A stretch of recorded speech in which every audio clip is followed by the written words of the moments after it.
Welcome to Basic Brewing Radio for Thursday, June 6th, 2024. I'm James Spencer.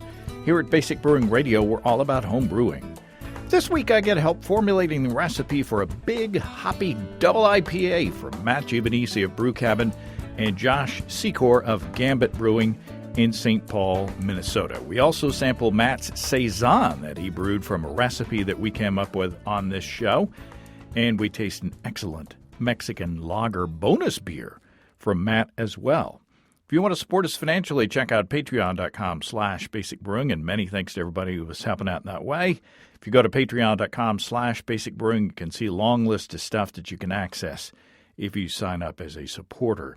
Many thanks to the new Patreon subscribers who are signing up every week. Your help is very much appreciated. Financial supporters will see an early release this week of the video where Steve and I taste my 100% wheat raw white IPA.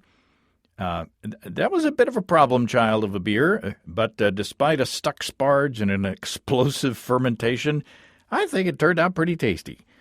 Supporters will also get the recipe and a behind-the-scenes bonus video that shows in more detail how the brewing process went. You might remember last week the experiment that Steve and I tasted where I added priming sugar to keg-filled bottles. I asked listeners if anyone else had done that. I got a note from friend of the show, Dr. Chris Hamilton, who we met at HomebrewCon a few years ago when he shared his experiment showing that Clarity Firm dramatically reduced gluten in beer. Anyway, Dr. Chris says, enjoyed your last show.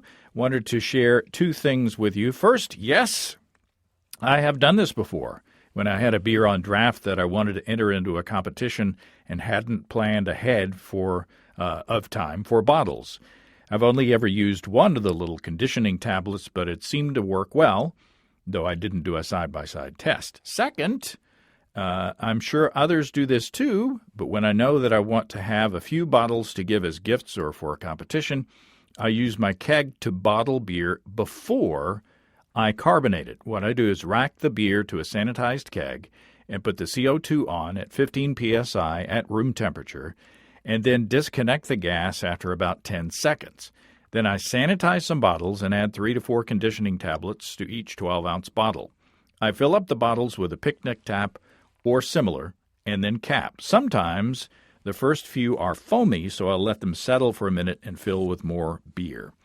Generally, Chris says the keg has enough CO2 to push about 10 bottles worth of beer, so if I'm doing more, I just reconnect the gas for a few seconds. When I'm done, I then put the keg back on gas in my kegerator and force carbonate like normal.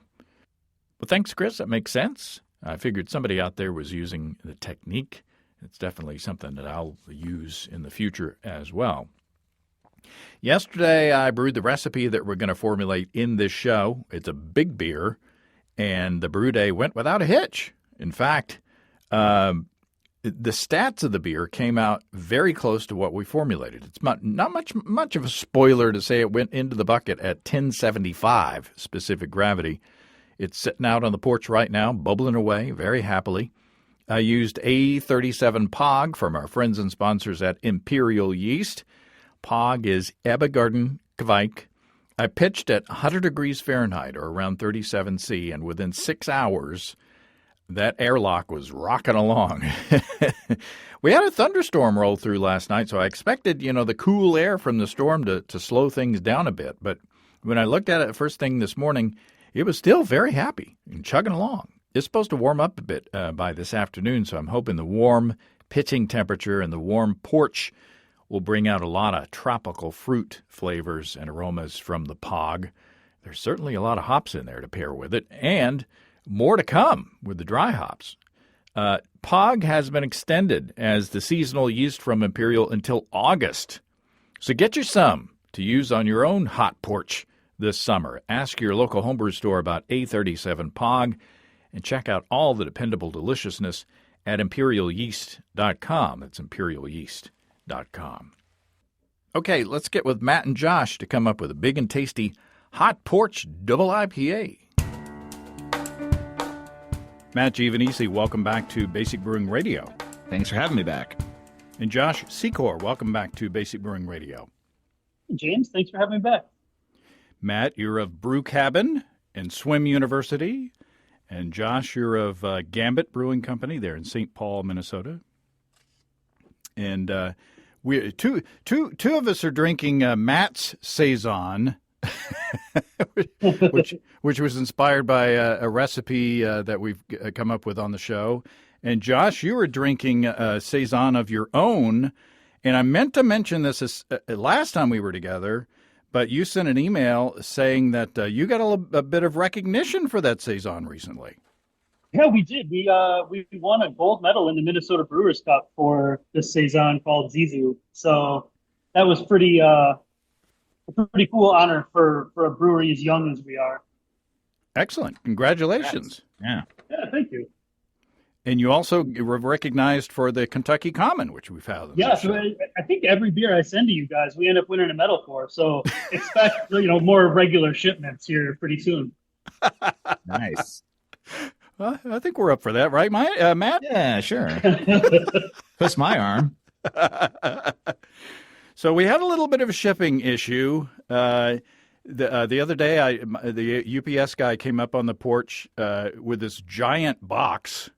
And I was like, what is that? I'm expecting beers from Matt, but surely he wouldn't pack it in that giant box. And I looked, and the shipping label was pasted onto a piece of cardboard that had been cut out from another box and had been pasted on this big box. And I was like, uh-oh, that's not good.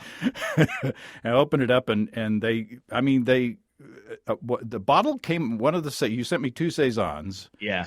And one of the caps popped, but UPS was nice enough to repackage rather than just throwing it away. They repackaged what was left in there, and there was even some Saison left in the opened bottle when it got here. Yeah, I had that. I actually had a big box. I had a big box, and I'm like, well, I can send this, and so it's a cat food box. So I sent that, and I'm like, well, I have to fill it because otherwise, if I don't, it'll jostle around. So you got extra, but yeah. Well, I'm glad I did that because unfortunately, I sent a box to Josh, and that was a smaller box, so it only had one bottle in it, and that one popped. Well, I think UPS or the shipping company to be named or to not be named thought that box was a little too big, so they squished it for you. Yeah. And in the process, managed to break the bottle of Saison. But I definitely think at this point I packed it weird. I know what my mistake was, and I won't chance to make it again. Well, I was expecting beer to spray all over everywhere when I opened it up, but it didn't. It's properly carbonated, so I don't know what went on. It was the way I packed it. I know it. But it's delicious. So tell us about the beer. Remind us of the recipe. I will remind you of the recipe when you can find it. When I can find it. I ended up titling it. What did I title it? Hold on. The Quiet Things That No One Ever Knows. If you get the reference, get the reference. It is Pilsner malt. It's half Pilsner, half wheat, and then a little bit of Carapils, about 10%. So not a little bit, quite a bit. And that extra bit of Carapils, when we remember, I did this beer as a Saison. I did a 10-gallon batch, and I split half of it and put it down in the basement, and I pitched a bunch of Brettanomyces and Lactobacillus into it. So that's still going. And then this is the clean version. So what I did was I fermented it in a unitank, and then I just bottled it straight out of the unitank. And then I actually kegged a little bit of it too. So the keg version had some good head retention. This one does not, even with all that white wheat. And so, yeah. The other thing is that it's got 3 ounces of Saaz at first wort, and that's pretty much it. It's good. It's not as dry probably as the bugged version is going to be. Yeah. There's a bit of mouthfeel, which it's some people might prefer less. Yep.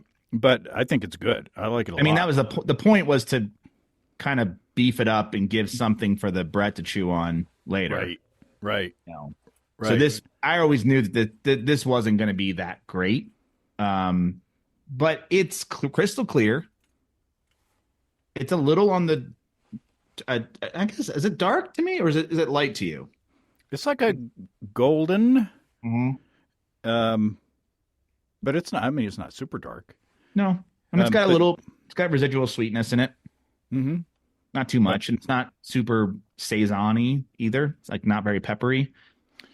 Well, I get a lot. I think I get a lot of yeast character both in the nose and on the taste of it as well. Yeah, I'm getting more of that banana bubblegummy stuff than I am the black pepper or floral. I'm getting a little black pepper. Hmm? No, it's good. I mean, what's the ABV on this? Only 5.5%. Oh, wow. Yeah, it's light. So what did it ferment down to? Oh, sorry. It says it's 6.2%. So it fermented down to 1013. So it started at 1052. Yeah. Yeah. So with all that carapils, that held it up. But that's good. That gives the Brett quite a bit to work through. That should be interesting. Yeah, and when the first month that it's been down there, it already has a pretty decent pellicle on it. Because I ended up pitching, I was worried because of the amount of saws that we put in there, but I ended up over pitching a bunch of Brett and a bunch of lacto, and with pretty quickly, I would say within the first 2 to 4 weeks, it already had like a pretty thick white pellicle on the top. Nice. So hopefully, I haven't tasted it yet. I'm kind of trying not to mess with it until maybe I don't know, probably you'll do it maybe August. I'll touch it. Yeah, it's got a good grainy character as well. Mm-hmm. I like the malt character of it, but there's a tiny bit of funkiness to it, like kind of on my palate, kind of a Belgian-y funkiness to it. The malt's interesting. I used a local artisan maltster for the Pilsner at least. There's a pretty large malting company called Root Shoot, which is like the next town over from my town. Oh, cool. So, Josh, do y'all play with the artisan maltsters a lot? I do. I try to. Yeah. Most of my stuff comes from RAR, just because they're local to me. But we do stuff. I've done stuff from Maltworks before, and had really good success. And they're up in northern Minnesota.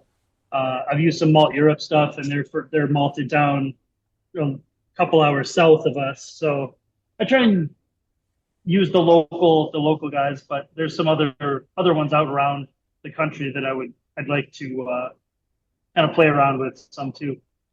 But I'll have to shoot you an email and get the info for Root Shoot, Matt. Yeah, it's I don't buy directly from them, but yeah, they're literally the next town over from mine. Nice. And I started using them because I had a conversation with my friend about just homebrewing and how, when I make a lot of the hoppier beers, I'm like, they're just never they're never, I feel like, as good as the commercial examples, especially from the people who have contracts and fly all the way to New Zealand and get the best of the best. Yeah. And it's the one thing about being smaller or just being a home brewer is we don't get access to great hops, but we get access to great malt because otherwise, right? Because then it becomes not feasible at a large scale to be using craft malt.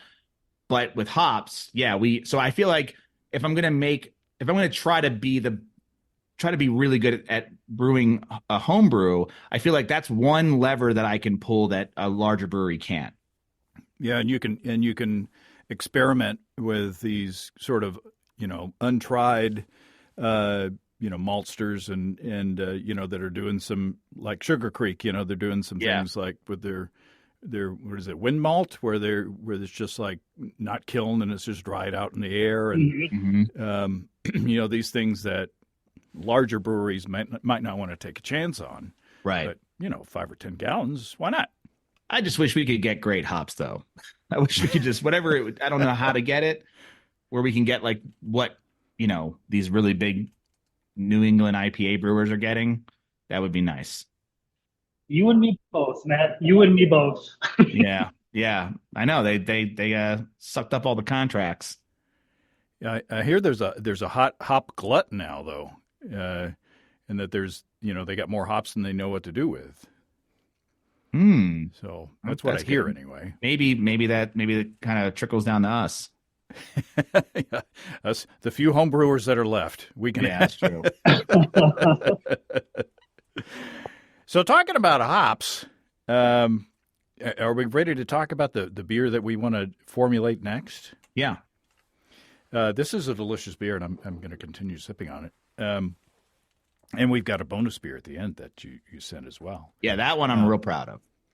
And we've also got you guys have got my white IPA, and we've got Matt's white IPA, and Josh, your white IPA is in the works. Yeah. Yep. Should be in kegs tomorrow if I get motivated. Maybe Thursday. So. Wow. So we could do just a tasting show then on those three. That one recipe blew up into three. So I was thinking the other day, I was like, man, I sure like that Belgian single that I did. I'd like to do another beer, like a Belgian-y beer, with higher gravity and sugar added as an adjunct. But I've got this Pog Gwijk, and I want to ferment out on my warm porch and take advantage of the warming temperatures. But maybe I want to put a bunch of hops in it too. So maybe a hoppy triple.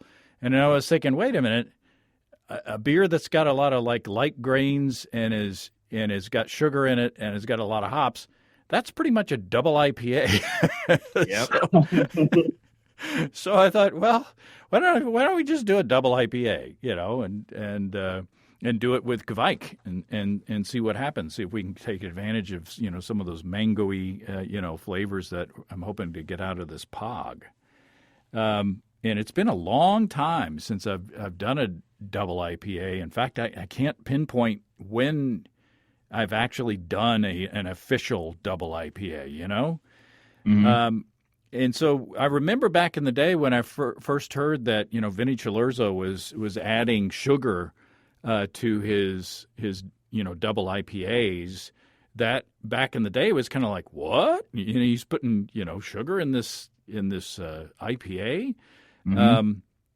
But who wants to tell you why would Josh, you're the professional, why would one want to add just like table sugar or a refined sugar to something like a big old hoppy beer?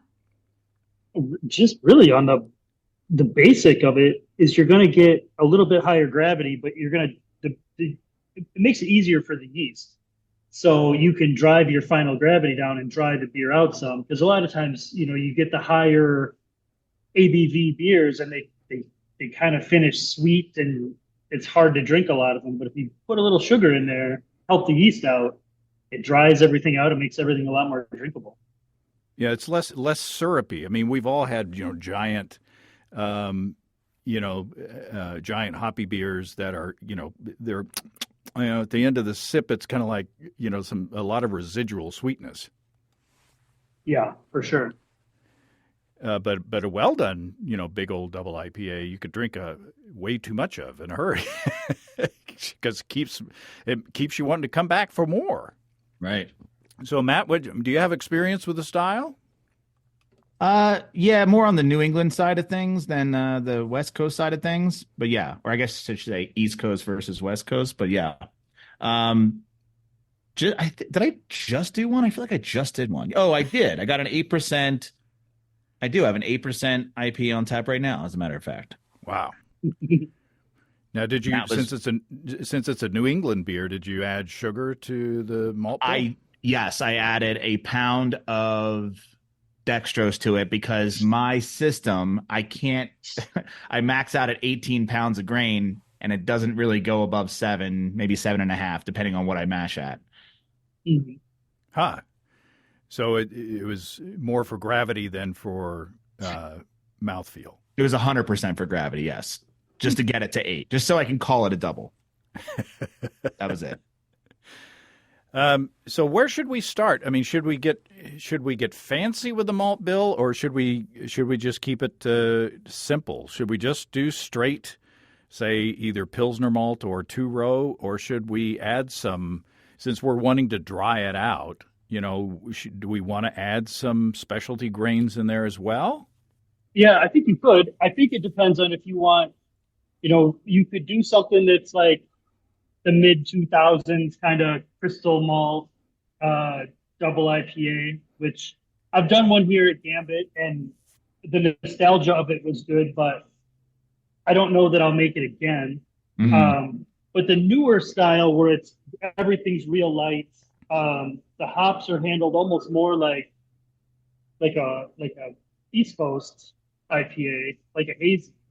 So you don't get the super high bitterness of the old double IPAs.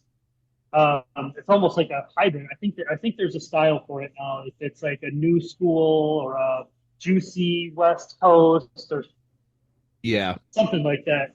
But I think that would be a fun one to do.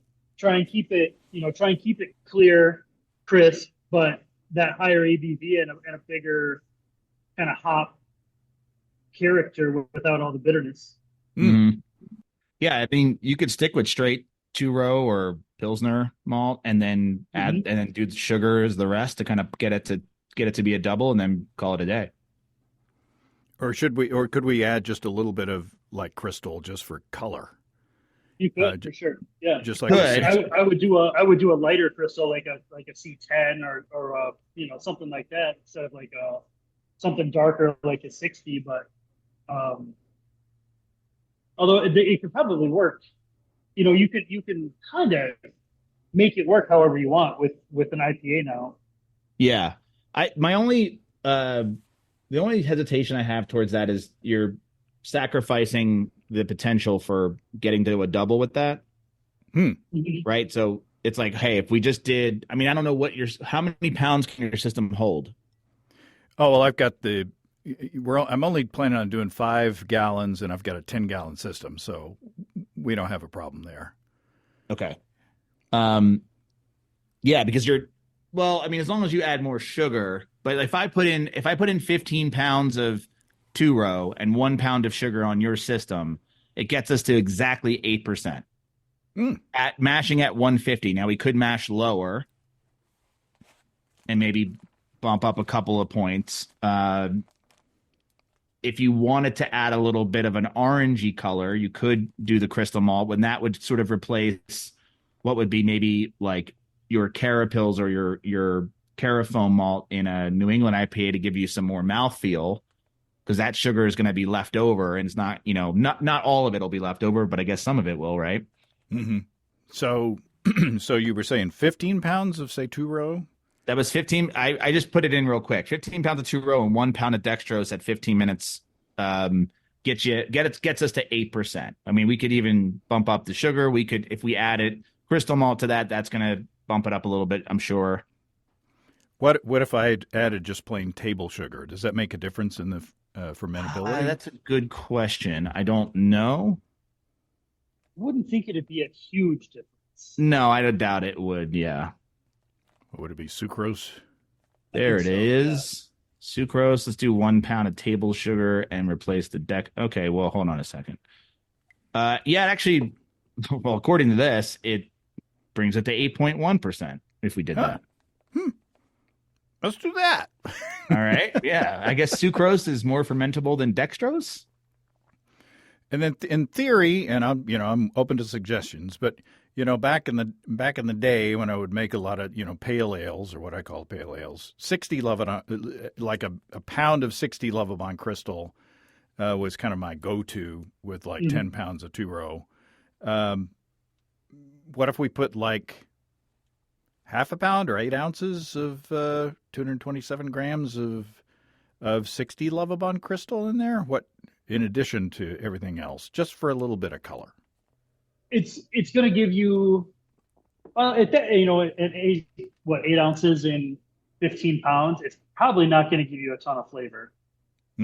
My only reservation with the 60, if you went any higher, would be you get a little bit of that caramely note that I don't know if you want in a newer school West Coast IPA.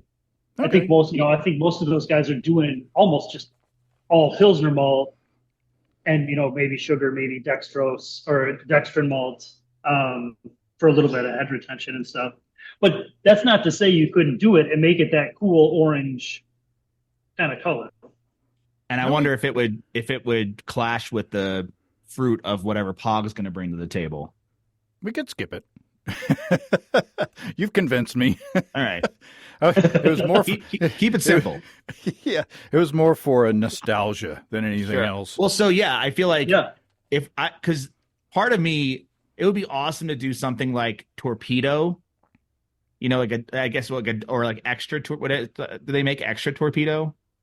Oof, I don't know. It's been a long time since I've had a torpedo. That's the IPA from Sierra Nevada, right? Right. That I'm like, oh, I kind of want that again. But I just had Pliny over the weekend, and it's like, man, I want that too. Well, it's been a long time since I've had a Pliny too. Wow. Yeah, I was shocked that they had it at my liquor store, so I snatched it up. Yeah, here's me in Arkansas. So I'll send you a bottle, half cocked in a box. Yeah, please. Yeah. You and the UPS driver can have some. Yeah, I'll be licking the bag. No, don't put that. Hey, cut that out. Don't take that out of context. Children listen to this show, James. Well, they probably they don't, but they're listening to it while their parents are in the car. That's right. They're in the back. Earmuffs, kids, earmuffs. Yeah. Dad got iPads now. Dad's brewing on the patio, and he's got this on the boombox. So let's just keep it simple with two-row and table sugar, and I'm going to have to figure out because usually I start out with 8 gallons. I put in all of the brewing water at once. Yeah. So usually I start out with 8 gallons for 10 to 12 pounds of grain. So I'll say that my system says 8.64 gallons. Oh, so another at least half a gallon. Yeah, I would say so. To get started with. Yep, and then that depends on how much hops we're going to put in this thing. Yeah. So let's talk about hops. So what kind of bittering do we want? What solid layer of bittering do we want? Do we want to do bitter? Do we want to do some hops at the beginning of the boil? I'm assuming that we do. Yeah, I think so. Yeah. Yeah, something clean, right? Mm-hmm. Something cheap. Yeah, Magnum. High alpha. Yeah, Magnum sure. Warrior. Yeah. Yeah. Sure. All right. I'll type in Warrior. It's less okay, so we'll do 1 ounce at 60 minutes and see what that does. Great. Gives us 44 IBUs. Is that enough? Yeah, probably. I think so. Yeah. Yeah. Well, I guess it depends on where you want it to finish. How many IBUs you want in the finished beer. Do you want to go a more bitter, a more bitter double IPA? You'll need some bitterness. Like maybe if you finish it at 60, that would probably work for an 8% double IPA. Mm-hmm. What do the kids think nowadays? What are the kids doing with their double IPAs? Is that going to be too bitter for modern tastes? No, I don't think 60 would be. No, I think if you went 10 years ago, 15 years ago, when it would be 125 IBUs in a double IPA, then those beers, that's a tougher sell for people now. This is not a stunt beer. No, and if we do, if we add the hops, at the end of the boil, or even 15 minutes, or even a whirlpool, we're going to get IBUs. They may not show up on the you do for sure software or whatever, but right.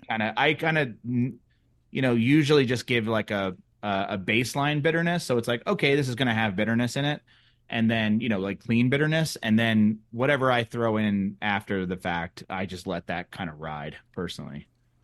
Why don't we keep it right now? Yeah. Let's keep it at an ounce, and Just then you can buy one bag of it and be, right, and then see what what influence the rest of our hopping strategy has on the beer. So, what's Pog supposed to bring to the table? At lower temperatures, I've read the ad copy a few times, a lemony, a lemony character, but this is going to be warmer, so mango, and it seems like, was it you guys that were saying that you got mango from the hoppy raw beer, or was that Adam? Yeah. Yeah. I think we both did. Yeah. I remember Adam and Scott were talking about mango as well. So I'm thinking that more tropical fruits are going to be coming out of the yeast this time. Have we used El Dorado before? Ooh, no, I don't think so. I mean, we've done a hop sampler with it, but I love El Dorado. I do too, and that's been a long time since I used it. And then the other hop I would say is maybe Mosaic, but El Dorado, I think we should see what that would go. What do you think?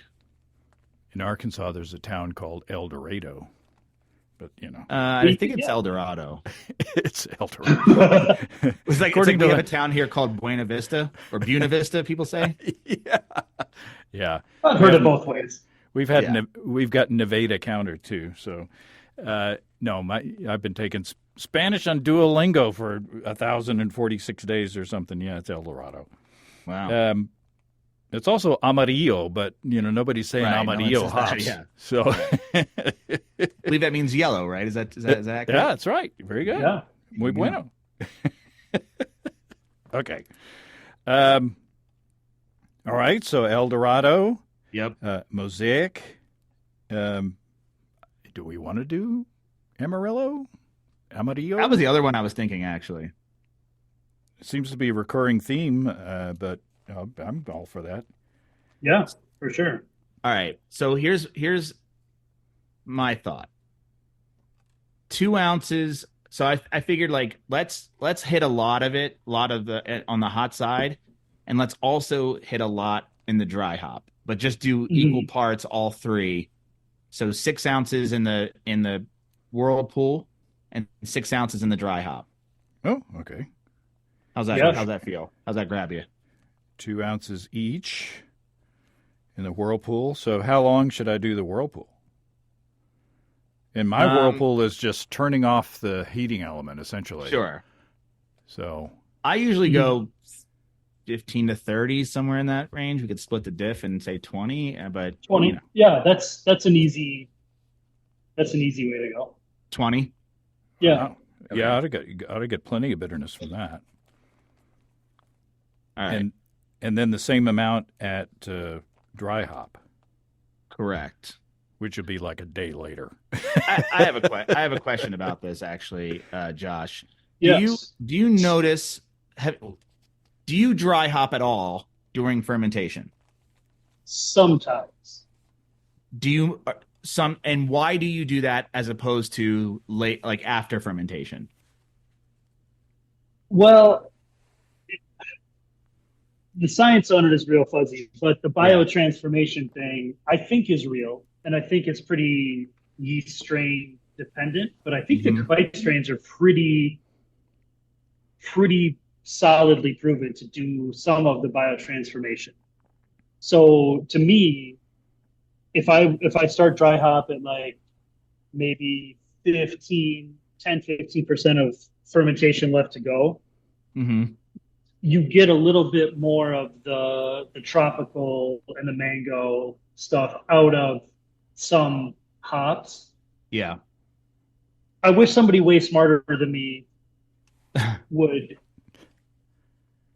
give me a chart to tell me, how it would work. Scott Janish could probably do that in his sleep. That's true. I am not Scott Janish. I would say, okay, because I've heard that it helps with haziness too. It can, I think so, yeah. Because when I did that white IPA, I added it during fermentation, and I was like, wow, this is hazier than a lot of the IPAs that I've made. or like regular, hazy IPAs. And I'm like, I thought, maybe we should try this more often. And I think for James's setup, it probably makes sense to do it towards the tail end of fermentation as opposed to waiting till it's finished. Yeah, I think so. Yeah, Okay. for sure. yeah. In my recollections of talking to Scott Janish, he was saying just at the very end of active fermentation, when things are slowing down, Yep.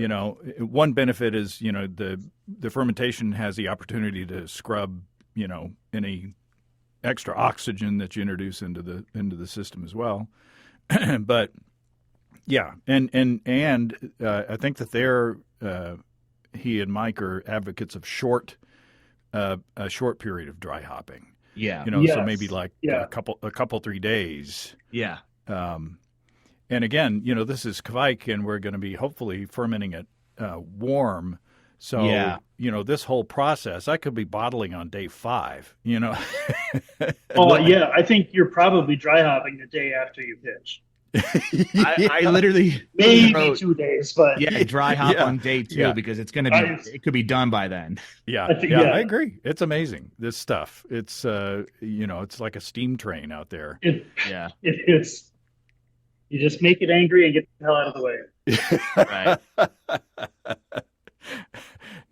Like the whiteout that I sent you guys, and I posted pictures of the white IPA that I brewed. Yeah. Woo, that whiteout was a little angry. I pitched it a little warm, close to 80 degrees Fahrenheit, and it was like, hello, I'm coming out. I used the Lalamon wit strain, their dry wit strain, and I've spent all morning cleaning that fermenter out today, and the crusted. It's insane how hard that thing fermented and the amount it blew off. Yeah, It's, and wheat residue. This was mine was 100% wheat beer, and like everything was sticky. I mean, Yeah. even after the brew day, cleaning out the kettle, it was like took me twice as long to clean the residue off because it's just sticky. Jeez. And then one of the comments, of course, on Instagram was, where's that firm cap S? And I was like, yeah, well, you're right. I should have put half a bottle of firm cap. I wouldn't have, but literally. But 3 or 4 drops of firm cap S might have helped in that situation. Mm-hmm. But yeah. So is that it? I mean, That's it. Wow. Yeah. It's a simple one, but that yeast is going to bring a lot of flavor. I think the flavors that those Vikings can throw at high temps. It kind of fills in a lot of the need for specialty grains and stuff. You almost want to keep your palate pretty clean and let the yeast and the hops do their thing. Mm-hmm. Yeah, I agree. You've convinced me, you guys. I think it's smart. You don't want to muddy up. This is not about the malt bill. This beer, No, Right. it's about the hops. Yeah, you're clearing the way for the hops and the yeast to do their thing. yeah. And I'm gonna bottle all of them. Oh, really? Yeah, because on the white IPA, Susan and I bottled 12 of them and bottle conditioned them, primed them in the bottle. And I've sent those out, a bunch of places. And then I kegged the rest. And the other night I tried one of the bottled ones, and I think it tastes better than what I've got on the keg. Because I think, and Steve and I did an experiment that listeners will have heard by now, where Steve and I did an experiment where I primed keg-filled bottles, in the bottle, and so I just on the results of my tasting, the bottle-conditioned beer versus the keg beer, and that experiment that Steve and I did. I think if I want to go to all the trouble to make a big old juicy hoppy beer, I think that with my system, I don't have the ability to block Transfer. the oxygen as that you guys do. So you scrub it Right. with the extra So carbon. Yeah. So I just put it in the bottles, and then the yeast has the opportunity in the bottle to get rid of that oxygen, and I hope will preserve the beer better. Yeah. So, plus this is going to be like an 8% beer, and I want to. Not going to have that on. You're going to have that on tap forever. I don't need that. Because I've got this 7.5% white IPA on tap, and I'm like, is there going to be enough left for me to sample with the guys? Or do we finally get it? Yeah. This is really good. So anyway, all right. So, yay. Well, that sounds good. Yeah. We've got shall we get the bonus beer? Yeah. Shall we Sure. try that? Ironically, I don't have one. What? Look, I think it's the best beer I've ever made. Whoa. Okay. I don't know. Look, I packaged it off the keg, so I'm reserving some judgment from what you guys have, but it went so fast. It's the fastest any beer has ever gone for me. Yeah, you can't kid me for drinking my beers too fast anymore. I think you've done that in the past. Yeah, I had a Cinco de Mayo party, and that was it. Okay. It was gone. And this is from a can. It's from a keg, and then I've canned it off the tap. So I've purged it and did all the stuff. It's beautiful. Well, the cans make the right sound. That's good. Super clear. Should be. It's kind of what did you say? Light straw color. Mm-hmm. Very light. Well carbonated. Cheers, guys. Yeah. Ooh, looks good. Cheers. And I can give you a breakdown on it. Yeah, tell me the details. Okay, so this is a Mexican lager. I titled it the Urban Sombrero.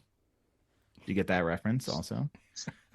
It is 6 pounds of the root shoot pills, 2 pounds of corn, and then 2 pounds of Vienna malt from Briess. Mm-hmm. It's been first wort hopped with an ounce of Hallertau middle fruit. And then I did 3 ounces of Mochueca as a hop stand for about 15 minutes. And then I pitched LO9 K Bueno. Wow. That's tasty. Oh, yeah, that's really good. I can see why it's gone. Yeah, it was. It cleared.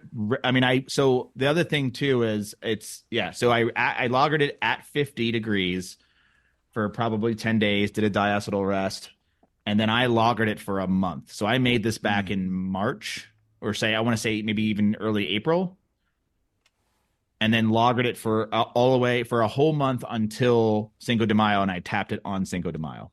Wow. It's really good. It's I can't, I'd have to do more sampling side by side. I don't know if it's the best beer you've ever done, but it's one of the best beers you've ever done. I'd say from a technical, I think I just tried really, I tried really hard. It's like, and lagering is, as a homebrewer, it's difficult to do, just mainly just the waiting. The waiting is the hardest part. Yeah. That's what they say. The waiting is the hardest Shout part. out Tom Petty. Yeah. Pour a little on the floor for Tom. Yeah, it's really good. It's super clean fermentation-wise. I mean, there's no butter, there's no corn, even though you said you put corn in it, right? There is corn. There's flaked maize in there, yeah. I don't taste corn, though. No, I didn't. I didn't eat. I never do. I wouldn't know. I think that's when corn is done correctly. I think if you get enough corn that it starts to taste, you taste the corn, then it almost gets more like tortilla chip flavor. Right. Yeah. Yeah, and the Mochueca was the Mochueca was, I think that the hop aroma has died off some. But I used that hop. I didn't dry hop it, although I think next time I will. Mm-hmm. Because I want that lime scent. The lime. Yep. Yeah. And you get that little bit of lime note, which I really like. Mm-hmm. Yeah, I totally get that. Mm-hmm. Yeah, I was like, I don't get much hop character, but then you said lime, and it was like, oh, okay, I get that. And it's just like I like it because it's not to the level like you squeeze a lime in your Corona, Right. but it's enough that you get that idea. Yeah. Like you I think don't it's I need think to it's add lime super to it. well balanced. Yeah. Yeah, I can't. I have no complaints. This is, it's really, really good. Yeah. And thank you for sending it. You're welcome. I sent it before it was gone. Yeah, that other can, its life is in danger. It may not be long for this world. Yeah. It's really good. We got leftover ribs from the other day, so There you go. Yeah. So did you make a starter with the? Did you Yes, say I did. Que Bueno? Did you say? Yes. So when I said I tried really hard, it's things like that where I didn't have to, but I made sure I pitched the correct amount. I made sure that I chilled it down to 50 degrees before pitching. I added pure oxygen to it. There was a yeast nutrient in it. There was I pitched I let the starter settle out, so I didn't pitch the whatever, the beer. Yeah, the beer part of it. So it was like just pure yeast. 50 degrees for, I guess, probably about 10 days or so, and then let it free rise up to 70 degrees, and then cold crashed it, stuck it in a keg, and then stuck that keg uncarbonated, with no, I did a pressure transfer with no oxygen, let it sit in that keg for a month before I even started carbonating it. Yeah, That's it sounds like you did. patience. So you did everything right. I mean, obviously, yeah, I would have made a starter as well. Yeah, just because when you're pitching that low and you don't, you're not worried about retaining any yeast character. You just want a super clean beer. You want all the assurances that you can have. It's really, really, really good. And the more I drink it, the more I get that lime character. Yeah. And so that's just Whirlpool. It's just Motueka in the Whirlpool. Yeah, I'm surprised how much it comes through. I know, because it's pretty low alpha. I think it was only like 6%. It is I think it's from this year. I think it's a 2020. No, it can't be. No, it's a 2023 lot from. Yep. I bought it from Yakima, but yeah. So homebrewers can get good hops. Yeah, I guess. I mean, I don't know. I don't know if I'm sure there's some breweries that have Motueka that is directly from New Zealand that traveled for like 4 hours and however many hours it takes to fly, and immediately put into a beer, and then it's not 4. 20, 24? It's like 15. 15, and then immediately dropped into a beer. Yeah. So there's, but yeah, I think, I wouldn't change anything recipe wise, except, I mean, I kind of want to know what it would be like to dry hop it with Motueka too. Yeah. I would just be curious, but I know it would I'm worried about it clouding up and, It may be like a hat on a hat or a sombrero. Sombrero on a sombrero. Sobre un sombrero. There you go. I assume. Well, you lost me completely there, James. Yeah, you should have been speaking Spanish this entire time. You should have given it all tasting notes in Spanish because apropos. Me gusta mucho. There you go. Me gusta mucho esta cerveza. Es muy buen, muy. All right, I'm going to stop because people are going to get mad for me just trying. But it's really, really good. Thank you. Yeah, this is great. It may be your best beer. You just quit. I'm done. It's showmanship. Speaking of the reference,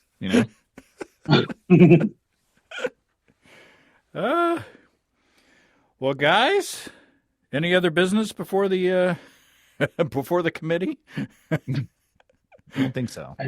I don't think so. I think the white IPA should be on tap at Gambit within the next 10 days probably. I got to wait clear a line out, but anybody that listens and wants to come in and try the beer out. I think by about the second week of June, we should be on tap. And if anybody wants to come in and chat about beer nerd stuff, Yeah. Oh, man. let me know. Have you tasted it? I have, yeah. What'd you think of it? I'm super happy with it. It's going to Yeah. be good. Yeah. Ooh. Yeah, I was happy with mine too. I'm drinking the beer and I'm like, I don't think I've ever had this style. Well, wait until you have mine. Oh yeah. Well, I don't know that anybody in the world has ever made a 100% wheat raw white IPA. No, someone's done it. Me. Well, hey, you got to be a pioneer. That's true. I mean, I'm happy with it. I may be unhappy after I taste you guys' next to it, but that's the only thing I'm concerned about. Yeah, I kind of liked I liked the style. It's funny. I had a professional brewer over here and he tried it and he said it gave him PTSD because there was a bunch of breweries in the area that had an infection that had a Belgian yeast infection in all their IPAs. And I'm like, it tasted good. Not technically shouldn't have been there. But to me, I get like the orange banana dole. Yeah. Like that. That's what it tastes like to me. Oh. Which is good. I mean, which I drank the hell out of that growing up, so I was thrilled about that. Well, now we're getting into spoiler territory. I know. Well, that's the thing. You got to tease them. All right. Well, the next time we get together, unless this double IPA beats beats Josh's beers the shipment of. I better get moving. Yeah, exactly. Of course, I don't have the ingredients. If I had them in house, it'd be done like by the end of the week. Right. All right, guys. Well, thank you, and we'll talk to you next time.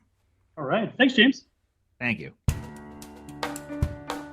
Many thanks to Matt and Josh. Again, check out Matt's brewcabin.com and his Brew Cabin channel. And if you got a pool, a hot tub, or any other captive body of water that you get into, check out Swim University too. And if you're in the St. Paul area, check out the award-winning beers at Gambit Brewing. And say hi to Josh while you're there.